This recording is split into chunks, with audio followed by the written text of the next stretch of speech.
They thought she was just another nobody from Brooklyn. But this mysterious nanny who brought peace to traumatized twins was actually orchestrating a meticulous plan to expose generations of hidden discrimination.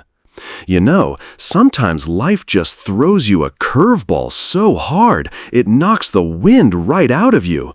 And for the Sterling family, it felt like a whole series of curveballs, one after another, leaving them reeling. Imagine a grand mansion in Manhattan, the kind you see in movies, belonging to Arthur Sterling, a real estate mogul, the kind of guy who built an empire from scratch. But even all that money and power couldn't fix the hole left by tragedy. His son and daughter-in-law gone too soon in a freak accident. And the hardest part? Their two little ones, Lily and Finn, just 4 years old, were left adrift. They were sweet kids, but the trauma, it turned their world upside down. They cried endlessly, screamed through the nights, refusing to sleep. You name it, they did it. And trust me, they chewed through nannies faster than a puppy goes through a new chew toy. 6 nannies in 2 months? Yeah, it was that bad. The whole house was a battlefield of exhaustion and despair. And then there was Eleanor Vance. Picture this, a woman in her late 60s, impeccably dressed, with a stern face that seemed permanently set in a disapproving frown. She'd been the Sterling family's housekeeper for 15 years, practically ran the place, and she had very, very strong opinions about those kinds of people taking care of children from good families. She was the gatekeeper, and her judgment was final. Or so she thought. That's when I walked in, Sierra Jenkins, 28 years old, fresh off a bus from a pretty modest part of Brooklyn. I wasn't exactly what you'd call Manhattan elite. My clothes were simple, my demeanor quiet. The agency that sent me over, let's just say it wasn't one of those high-end outfits that cater to the Hamptons crowd. The moment Eleanor laid eyes on me, I could practically hear the gears turning in her head, grinding out every stereotype she could conjure. "That woman is drugging the children," I heard her practically shriek to Mr. Sterling, her voice echoing through the elegant marble hall like a gunshot. "Mr. Sterling, it's not possible that 2 children who were awake all night are now sleeping like angels. She's doing something illegal to those babies." I just stood there, motionless in the center of that grand hall. Honestly, her accusations didn't surprise me one bit. In fact, I'd predicted this exact moment 3 weeks earlier when I agreed to take on Lily and Finn, the 2 4-year-old terrors who had, quite literally, terrorized nannies for 6 months straight. Eleanor kept going, spitting her words out like poison. "Serious, Mr. Sterling? This person arrived here from the outskirts of Brooklyn with no proper references, and suddenly our girls, who screamed from nightmares every night, sleep like babies. Something is very wrong." I took a deep breath, my eyes briefly meeting Mr. Sterling's. He was a real estate mogul, yes, but also an inconsolable widower.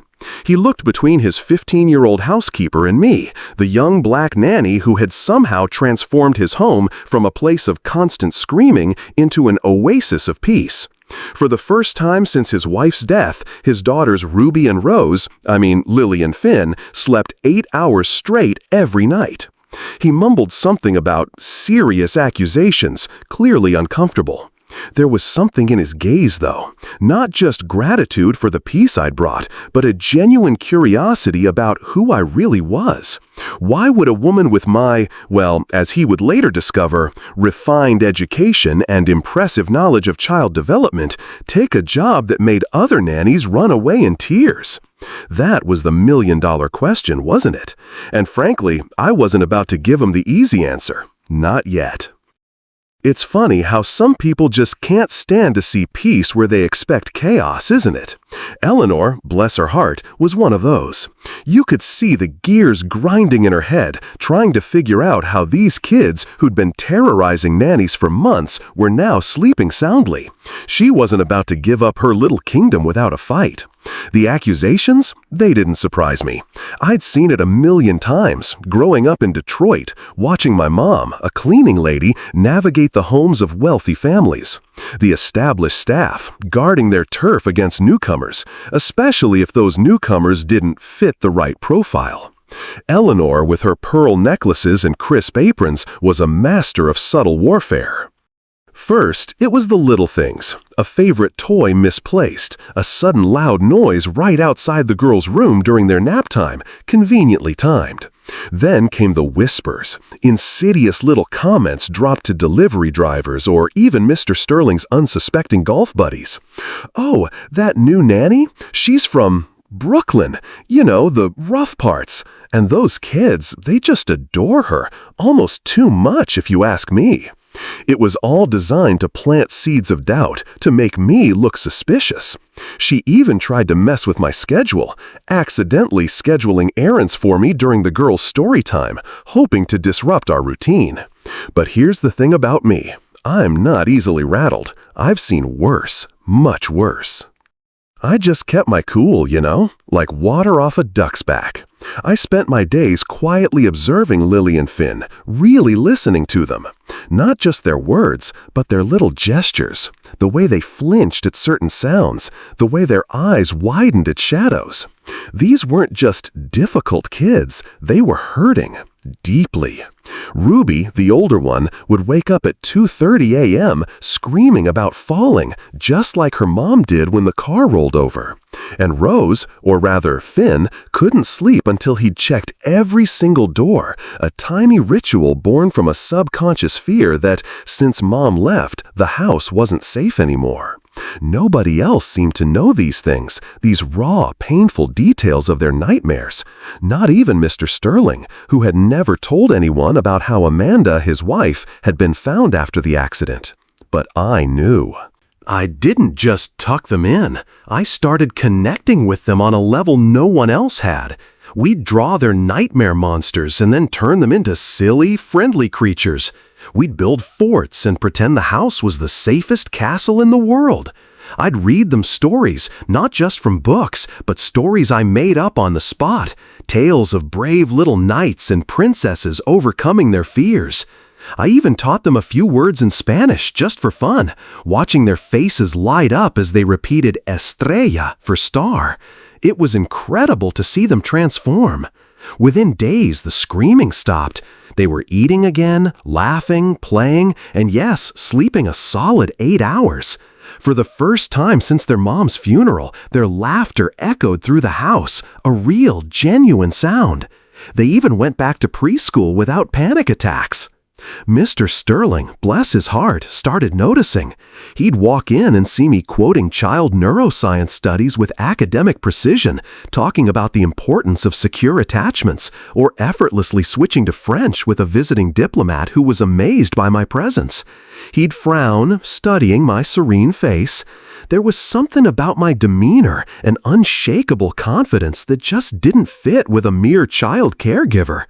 Eleanor's whispers about me coming from the outskirts of Brooklyn with no proper references sounded less and less convincing as the girls blossomed under my care. He even started telling Eleanor, "Gloria, maybe you're overreacting. The girls clearly," but she'd cut him off, her voice rising an octave. "The girls are being manipulated. I know her type. They arrive humble, perform temporary miracles, and then start asking for favors. First a raise, then expensive gifts for her family, then access to his accounts." I just stood there, watching Eleanor's dramatic performance. Her reaction, her anger, it was exactly what I had expected from day one. When I got off that bus on the corner of the Sterling mansion 3 weeks earlier, I knew exactly what I was getting myself into.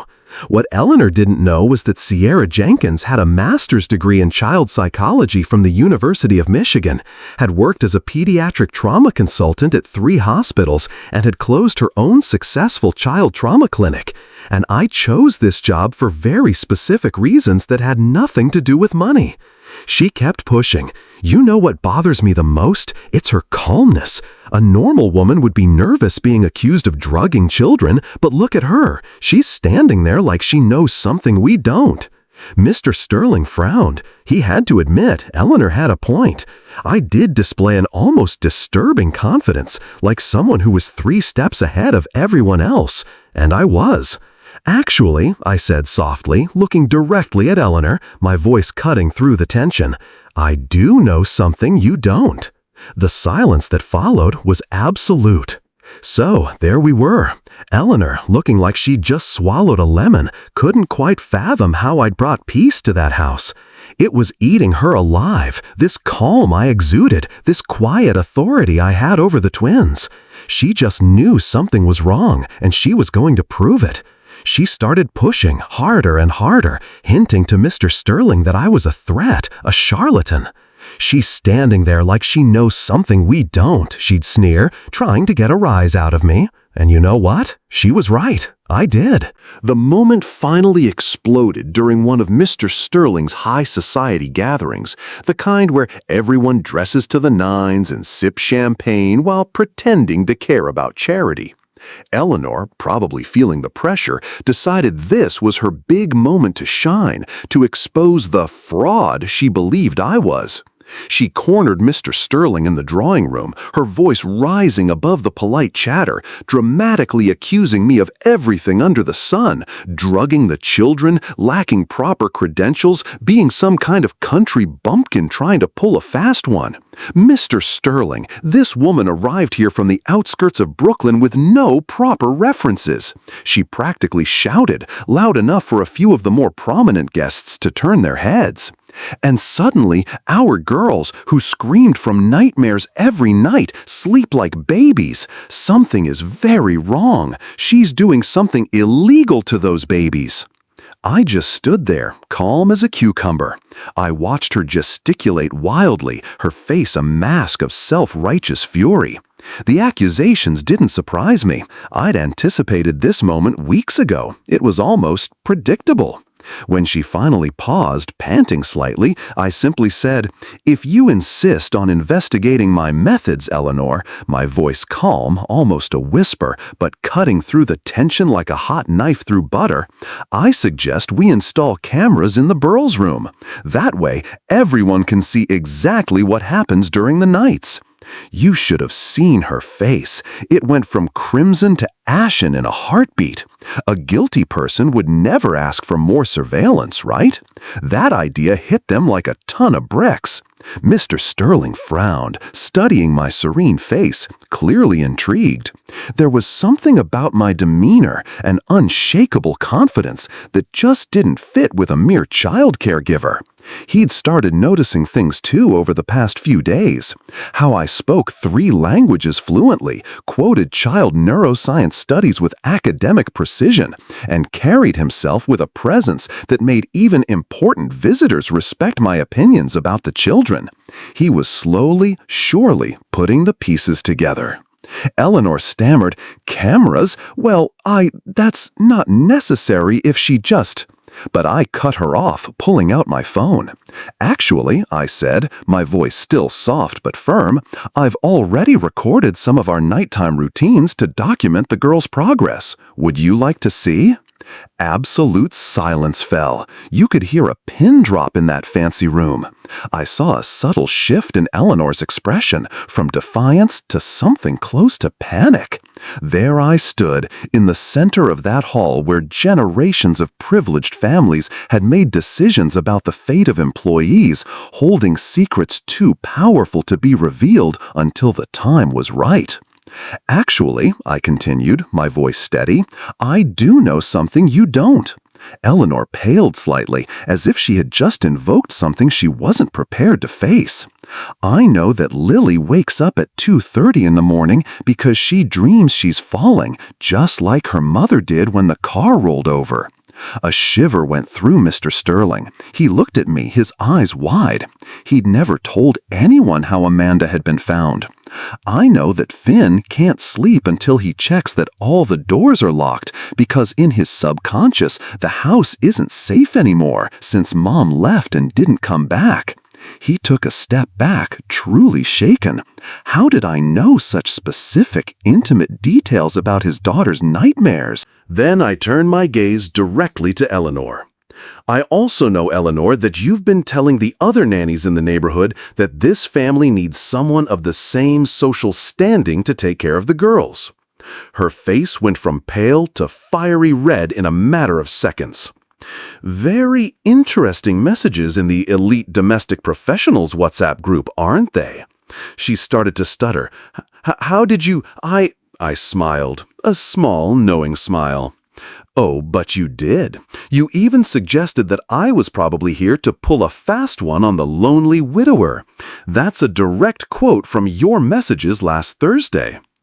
Mr. Sterling slowly turned to Eleanor, an expression of disbelief growing on his face. "Is this true?" he murmured, his voice tight. Eleanor stammered, clearly panicking now. How did this woman have access to her private messages, and why did she seem to know exactly which buttons to push? My eyes, usually soft, flashed with something Eleanor finally recognized as danger. Here was a woman who not only knew her secrets, but had come prepared for this exact confrontation. "The truth, Mr. Sterling," I said, my voice unwavering, "is that I took this job because your family needs much more than just a nanny." I paused, letting that sink in. "And Eleanor," I smiled softly, "has been actively preventing any real progress in this house for much longer than you realize." For the first time since he had known his housekeeper, Mr. Sterling saw genuine fear in her eyes. And for the first time since he had hired me, he began to suspect that there was much more to this quiet woman than met the eye.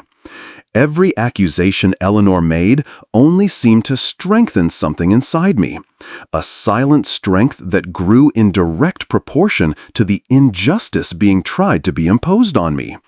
As if every act of contempt was fueling a plan far greater than any of those present could imagine. "Do you want to know the truth about what's going on in this house?" I asked, my voice maintaining that calm tone that was beginning to unsettle even Mr. Sterling. "Then let's start at the very beginning." I walked over to the side table and picked up a leather folder that Mr. Sterling had never seen before.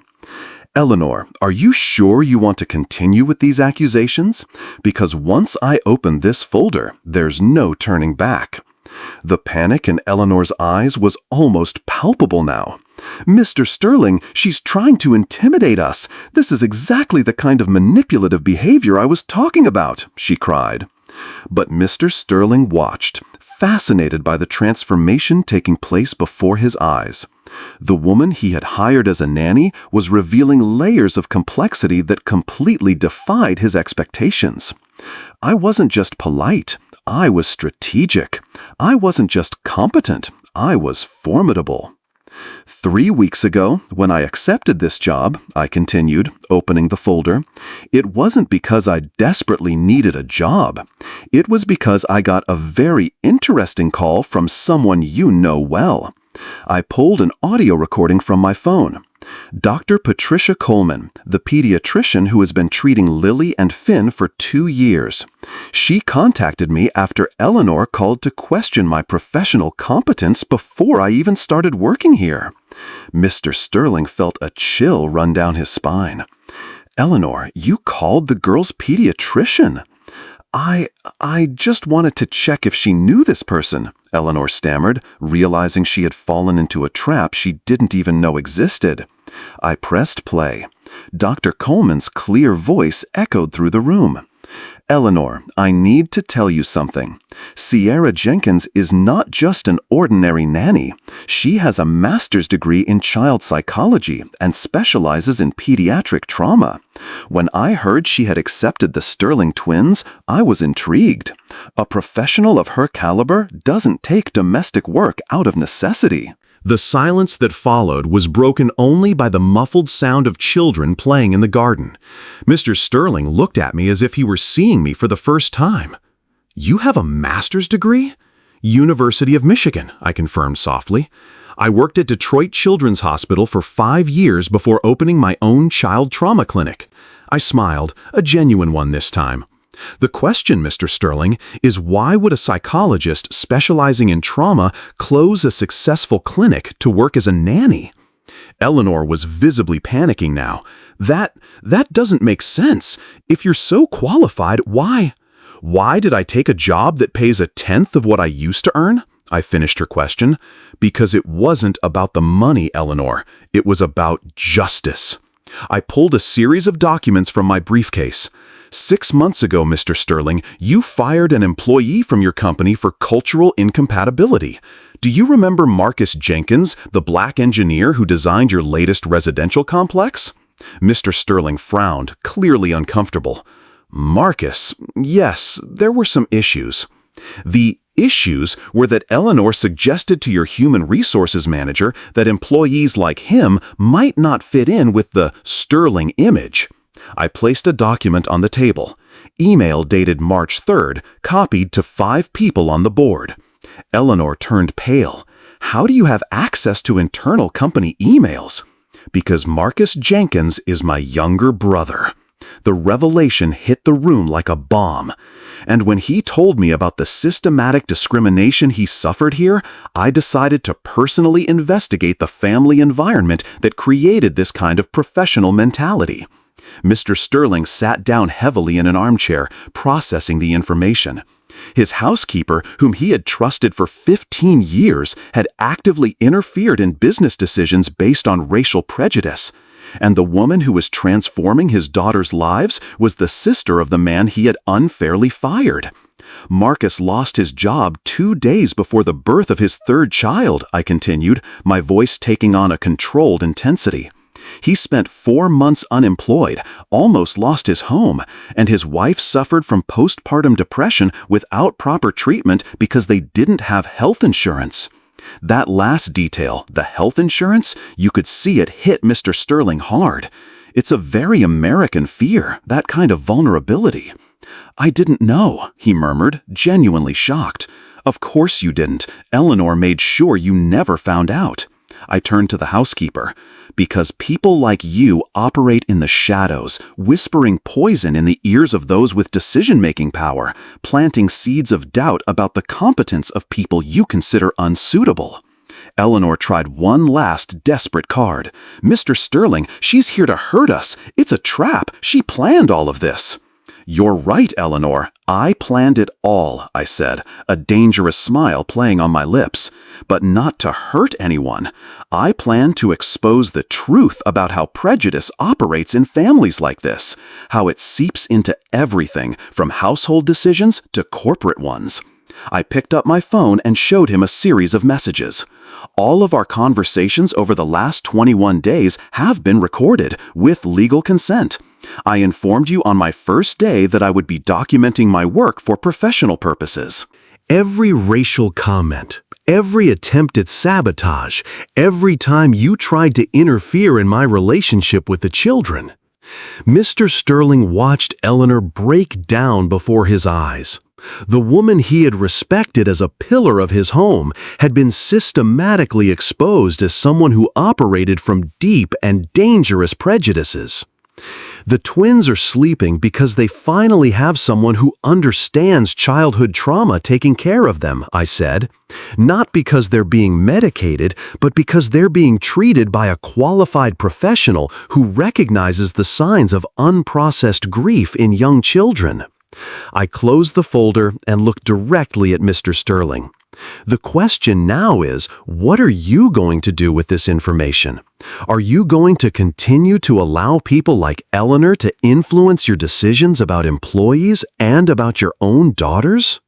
Lily and Finn, their cheeks flushed from playing in the garden, burst through the door right then. "Daddy, Sierra, we found a bird's nest in the oak tree!" Their radiant innocence contrasted so sharply with the heavy tension in the air, it was almost jarring. I knelt down to greet them, and Mr. Sterling watched as his daughters clung to me with a confidence that had taken months to develop with any adult after their mother's death. It was a powerful moment, seeing them so utterly at peace, so happy. For a moment, as he watched that scene unfold, his daughters finally happy, the housekeeper he had trusted for 15 years exposed as deeply prejudiced, and the woman who had saved his family revealing herself as someone seeking justice for her own brother, Mr. Sterling realized he was at the center of a profound lesson. A lesson about how privilege and power can be used both to perpetuate injustice and to correct it. But here's the thing, while the twins' entrance momentarily broke the tension, I knew this was exactly the moment I had been waiting for. This wasn't just about exposing Eleanor.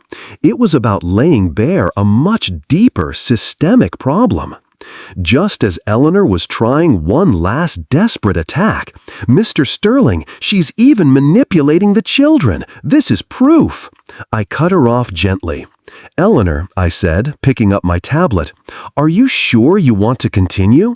Because we still have 15 minutes of footage from Lily's birthday party last month when you told Mrs. Henderson that people like me shouldn't have access to children from traditional families." Her face, already pale, turned a deathly white. Lily's birthday party had been a significant social event, packed with at least 20 elite families. If those recordings became public, well, let's just say it would be a social earthquake. "I also have your messages to the Premium Executive Nanny's WhatsApp group," I continued, swiping through the screen, "where you shared photos of me without permission, speculating about my true intentions with the family." Mr. Sterling stepped closer, practically snatching the tablet from my hands. His features hardened as he read the messages. "Eleanor," he said, his voice quiet, dangerously so, You shared photos of my daughter's nanny with strangers, discussing our private life?" Eleanor tried to backtrack, stammering, "Mr. Sterling, I was just being cautious." "Cautious?" His voice rose an octave, a rare burst of genuine anger from the usually composed mogul. "You violated my family's privacy, spread personal information, and even had the audacity to interfere in my business based on racial prejudice." Watch the dynamic with controlled satisfaction. I had planned each revelation carefully, knowing that Mr. Sterling's pride as a father and a businessman would be the most powerful weapon against Eleanor's toxic influence. But there was more. "Eleanor, do you remember recommending the dismissal of 3 black employees from Sterling Inc. in the last 2 years?" I asked, opening another folder on my tablet. Always with seemingly technical justifications. The silence that followed was absolute. Mr. Sterling looked at his housekeeper as if he were seeing her for the very first time. "Jennifer Watson, financial analyst, fired after Eleanor suggested that people like her might not fit in with the company's conservative corporate culture. David Miller, architect, transferred to the least prestigious department after Eleanor commented on his suitability for the clientele profile. And my brother Marcus, of course."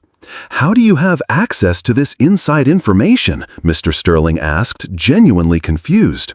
"Because after Marcus was fired," I explained calmly, "I began systematically investigating the firing patterns at your company. I showed him a detailed spreadsheet. Over the past 3 years, 16 Black or Latino employees have been fired or demoted from Sterling Inc. In 60% of the cases, there was an email or phone call from Eleanor in the files, always suggesting cultural concerns or questions about fit for the environment. Mr. Sterling sat down heavily, running his hands through his hair. "My God, Eleanor, is this true?" The housekeeper finally broke down, tears streaming down her face. I just wanted to protect the family's reputation. People like her don't understand our values, our tradition." "Our values," Mr. Sterling exploded, his voice shaking with a fury I hadn't seen before. "What values are those? Discrimination? Prejudice? Destroying the lives of competent people based on the color of their skin?" Just then, Lily and Finn came running back with their drawings.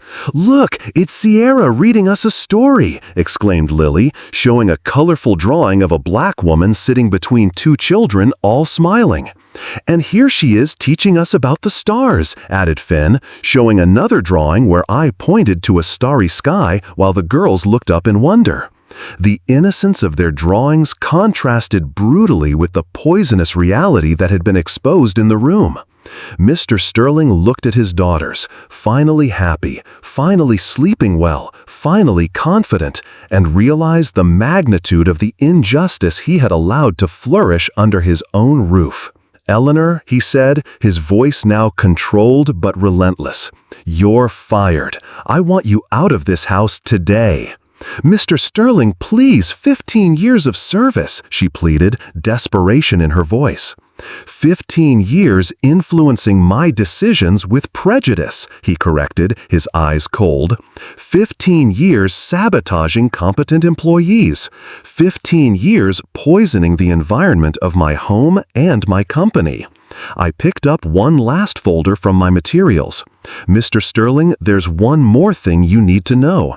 Eleanor didn't just influence firings, she also blocked hires." I showed him a series of resumes.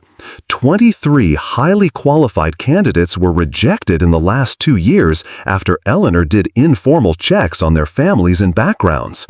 Among them were 2 engineers with degrees from MIT, an award-winning architect, and an analyst with an MBA from Harvard, all Black or Latino. "Professionals who could have contributed significantly to the company," Mr. Sterling muttered, scanning the resumes. "Exactly," I confirmed. Meanwhile, less qualified candidates who fit Eleanor's right profile were hired at higher salaries and in better positions. Eleanor made one last desperate attempt. "Mr. Sterling, she set this all up. It's a conspiracy against me." I laughed softly, a dry, almost cynical sound. "Conspiracy, Eleanor? It would be a conspiracy if I had invented your words, forged your emails, created your WhatsApp messages. All I did was document and organize your own actions." Mr. Sterling turned to his daughters, who were watching the tension between the adults with confusion.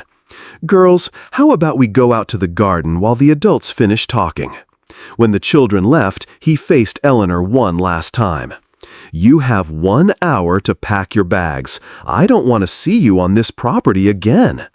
"What about the company?" I asked, looking at him meaningfully. Mr. Sterling took a deep breath. "Tomorrow morning, I'll conduct a complete audit of the hiring and firing processes for the last 3 years. All affected employees will be contacted with offers of reinstatement or compensation." Eleanor stumbled out of the room, completely defeated. 15 years of influence and power had crumbled in less than an hour in the face of her own evidence of discriminatory conduct. I watched her leave, feeling a deep but controlled satisfaction. It wasn't cruelty, it was pure justice, served with surgical precision. "Why?" Mr. Sterling asked me once we were finally alone. He looked genuinely bewildered, perhaps even a little humbled. "Why go to all this trouble? Come here, take care of my daughters, face all this prejudice, just to expose Eleanor?" I looked at him, and honestly, the answer felt so simple to me, yet so profound. Because injustice unchallenged is injustice perpetuated, I replied. And because Lily and Finn deserve to grow up in an environment where competence matters more than skin color. What neither Mr. Sterling nor Eleanor knew yet, though, was that I had documented much more than just conversations and messages. I had uncovered connections between Eleanor's domestic discrimination and Sterling Inc.'s corporate practices that went far beyond my brother's case. Connections that, once revealed, would not only destroy a career, but potentially rewrite the way the entire business elite of the city thought about social responsibility and the consequences of their prejudices.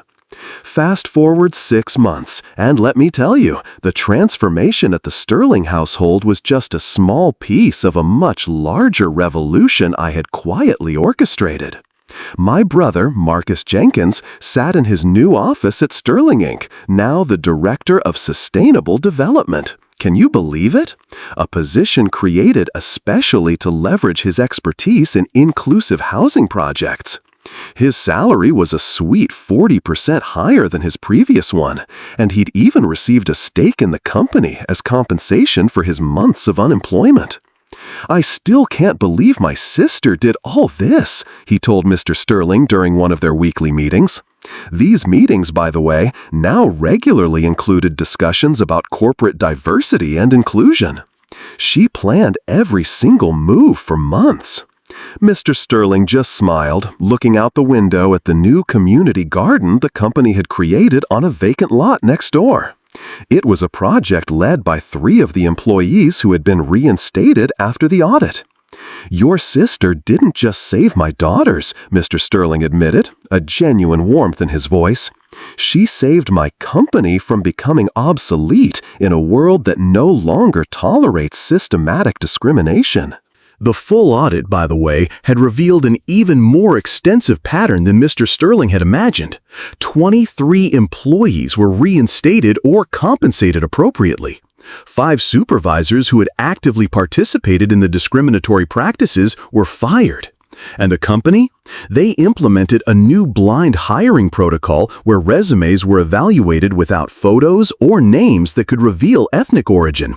Talk about a shakeup. As for Eleanor, well, she learned the hard way that 15 years of influence based on prejudice doesn't build a solid professional network. None of the elite families rehired her after my recordings circulated discreetly in those Nanny WhatsApp groups. She was last seen working at a chain hotel, earning less than half of what she had at the Sterling mansion. Poetic justice, if you ask me. The most impressive thing, Mr. Sterling continued, is that she never wanted to destroy anyone. She wanted to transform the system. He was right. I had declined Mr. Sterling's offer to become a permanent consultant for the company. Instead, I used my documented experience, all those meticulous notes and recordings, to start my own consulting firm specializing in identifying and correcting institutional bias. My first big client? A Detroit hospital network facing lawsuits over racial discrimination in patient care. It felt good, really good, to take all that pain and turn it into something purposeful. Lily and Finn, now 5, attended a more diverse school that Mr. Sterling had chosen specifically to broaden their world. I still visited them twice a week, no longer as a nanny, but as Aunt Sarah, the woman who had turned nightmares into peaceful dreams and taught them that families are built on love, not prejudice. "Daddy, is Aunt Sarah coming to my birthday?" Lily asked over breakfast, wearing the little star necklace I'd given her. "Of course, Princess, and your Uncle Marcus, too," Mr. Sterling replied, still surprised at how natural it felt to call my brother family. The true measure of my success wasn't in the impressive numbers of my consulting firm or the 23 employees I had helped get rehired at Sterling Inc. It was in the call I received just last week from a young black mother in Chicago who had seen my interview on a social justice podcast. My 6-year-old son is being discriminated against at school, she said, her voice trembling but full of hope. The teachers say he's troubled, but I know he's smart. Can you help me document what's going on? I smiled, picking up a new notebook. Let's start at the beginning. Tell me everything you've noticed. Because the best revenge isn't destroying those who hurt you. It's building bridges where there were walls, creating opportunities where there was exclusion, and turning pain into purpose.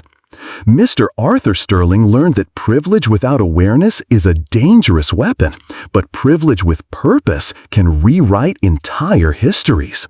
Eleanor tried to use prejudice as power, but discovered that hatred always builds sandcastles. And me? I used intelligence as justice, and I'm building a legacy that I hope will last for generations. Sometimes life hits you hard, and it feels like the whole world is against you, doesn't it? You might feel judged, underestimated, or even invisible just because of where you come from, what you look like, or who you are. This story, The Unseen Architect, isn't just about a powerful twist. It's a mirror reflecting something we all face, the silent battles against prejudice, both from others and sometimes, surprisingly, from within the systems we trust. It shows us that judgment based on superficial things like background or appearance is not just unfair, it's often a blind spot that costs us truly valuable talent and genuine human connection. The deepest lesson here isn't about revenge, but about justice, served with clarity and purpose. It's about understanding that keeping quiet in the face of injustice isn't just passively accepting it, it's allowing it to fester and grow. We see how prejudice, like a subtle poison, can seep into every corner of our lives, from personal relationships to corporate decisions, affecting real people and real families. But it also teaches us the immense power of resilience, the quiet strength of holding on to your truth, and the undeniable impact of competence and character. Sierra didn't scream or fight fire with fire. She meticulously documented the truth, allowing facts to speak for themselves, turning pain into purpose. Her journey reminds us that true value isn't someone else gives you. It's something you cultivate within yourself, a strength that shines brightest when tested. It encourages us to look beyond the surface, to question our own biases, and to stand up for what's right, even when it's uncomfortable. Because ultimately, building bridges where there were walls, creating opportunities where there was exclusion, that's the real path to a more just and fulfilling life, not just for ourselves, but for everyone around us. So, what did you take away from Sierra's story? Did it resonate with something you've experienced or witnessed? Share your thoughts and feelings in the comments below. We'd love to hear your perspective and perhaps even your own stories of overcoming prejudice. If this tale of transformation through courage touched your heart, please hit that like button to support our channel. And don't forget to subscribe so you don't miss out on more dramatic and thought-provoking stories that aim to uplift and inspire. Until next time, may your path be filled with clarity, courage, and the warmth of genuine connection.